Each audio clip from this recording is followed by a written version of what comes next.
Face recognition finger prints తోను ఇక UPI చెల్లింపులు నూతన విధానాన్ని అమలులోకి తెచ్చిన ఎన్పిసిఐ పిన్ ఆధారిత చెల్లింపులో పెద్ద ఎత్తున మోసాలు చోటు చేసుకున్న నేపథ్యంలో కొత్త విధానం నూతన వినియోగదారులు వృద్ధులకు సులువుగా యూపీఐ అంటూ చూస్తాం. 100% ఇది మంచి ఒక నెక్స్ట్ లెవెల్లో అంటే ఈ యొక్క మనం యూపీఐ చెల్లింపులు చేస్తాం కదా, ఫోన్పే ద్వారా, గూగుల్ పే ద్వారా, వివిధ రకాల యాప్స్ ద్వారా మనం చేస్తాం కదా.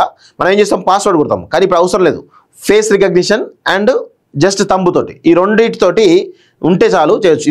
దీనివల్ల ఎవరికి కొంతమంది ఎవరైతే ఫోన్లు తక్కువ వినియోగించాలో ఎవరైతే ఉంటారో, వృద్ధులు ఎవరైతే ఉంటారో వాళ్ళకు ఎక్కువగా ఉపయోగపడే అవకాశం అయితే ఉంటుంది. సో ఒకసారి డీటెయిల్గా మనం లోతులో చూద్దాం.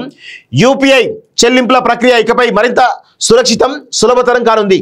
ఇప్పటిదాకా 4 లేదా 6 అంకెల పిన్తో జరుపుతున్నటువంటి యూపీఐ చెల్లింపుపై ఇకపై ముఖ ధృవీకరణ, ఫేస్ రికగ్నిషన్, వేలిముద్రల ఫింగర్ ప్రింట్స్ అంటూ కూడా చేసేటువంటి అవకాశాన్ని national payments corporation of India NPCI కల్పిస్తుంది. మంగళవారం ముంబైలో జరిగినటువంటి గ్లోబల్ ఫిన్టెక్ ఫెస్టివల్లో ఆర్థిక సేవల శాఖ కార్యదర్శి నాగరాజు ఈ నూతన విధానాన్ని ప్రారంభించారు.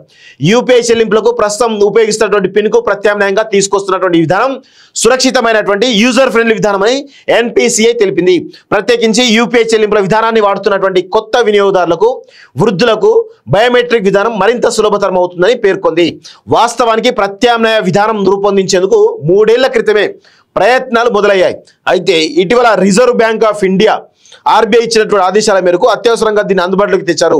పిన్ ఆధారిత యూపీఐ చెల్లింపులతో దేశంలో పెద్ద ఎత్తున మోసాలు జరుగుతుండటంతో పిన్ ఓటీపీలకు ప్రత్యామ్నాయ విధానాన్ని తీసుకురావాలని ఆర్బీఐ అన్ని ఆర్థిక సంస్థలకు సూచించింది అంటూ చూస్తా ఉన్నాం. సో ఇక్కడ అందరూ గుర్తుపెట్టుకోవాల్సిన విషయం ఏంటంటే యూపీఐ ద్వారా చెల్లింపులు మరింత సులభతరం కానున్నాయి.